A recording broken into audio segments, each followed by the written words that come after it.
Hello guys, আসসালামু আলাইকুম। আজ আমরা আপনাদের সাথে শেয়ার করতে চলেছি বোয়াল মাছের রেসিপি। আশা করি আপনাদের কাছে রেসিপিটা ভালো লাগবে।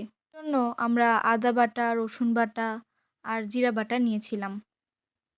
এদিকে পেঁয়াজগুলোকে ভালোভাবে কুচি কুচি করে কেটে নিয়েছি। চুলায় কড়াই বসিয়ে দিয়ে তাতে তেল গরম করে পেঁয়াজ কুচিগুলো ছেড়ে দিয়েছিলাম। হালকা নাড়াচাড়া করে পেঁয়াজগুলো যখন হালকা হালকা ভাজা হয়ে যাবে তখন তাতে স্বাদ মতো লবণ দিয়েছি।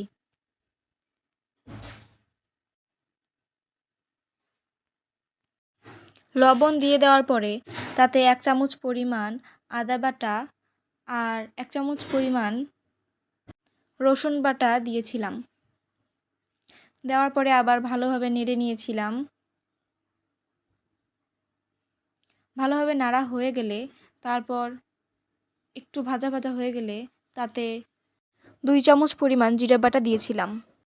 জিরা বাটা দেওয়ার পর পরিমাণ মতো হলুদ দিয়েছিলাম।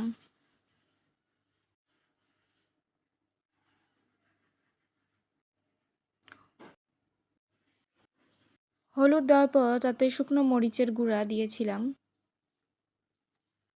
আমরা ঝাল একটু বেশি খাই, তাই শুকনো মরিচের গুঁড়ার পরিমাণ একটু বেশি ছিল। কেউ যদি ঝাল কম খায় তাহলে এর পরিমাণ কমাতে পারে। তারপর এতে গরম মশলার গুঁড়া, জিরার গুঁড়া পরিমাণ মতো দিয়ে ভালোভাবে নেড়ে নিয়েছিলাম। কিছুক্ষণ ধরে নাড়াচাড়া করতে হবে। কিছুক্ষণ নাড়াচাড়া করার পর কিছুটা পরিমাণ পানি দিতে হবে। পানি দিয়ে মশলাটাকে আবার ভালোভাবে কষিয়ে নিতে হবে।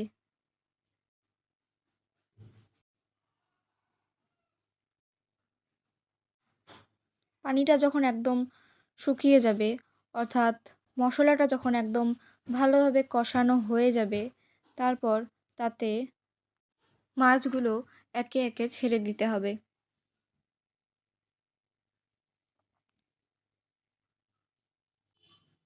সব মাছ যখন দেওয়া হয়ে যাবে তখন আবার আস্তে আস্তে নাড়তে হবে।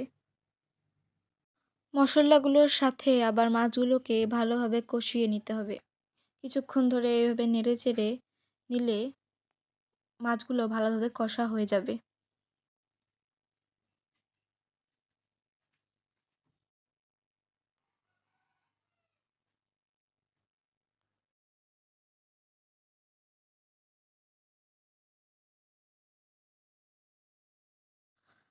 যখন মাছগুলো একদম কষা কষা হয়ে যাবে তখন তাতে মাছগুলো সিদ্ধ হওয়ার জন্য পরিমাণ মতো পানি দিয়ে দিতে হবে।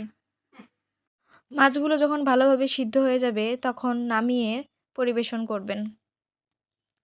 আশা করি আপনাদের কাছে রেসিপিটা ভালো লেগেছে। লাগলে লাইক, কমেন্ট এবং শেয়ার করবেন আর সাবস্ক্রাইব করতে ভুলবেন না পরবর্তী ভিডিওর জন্য।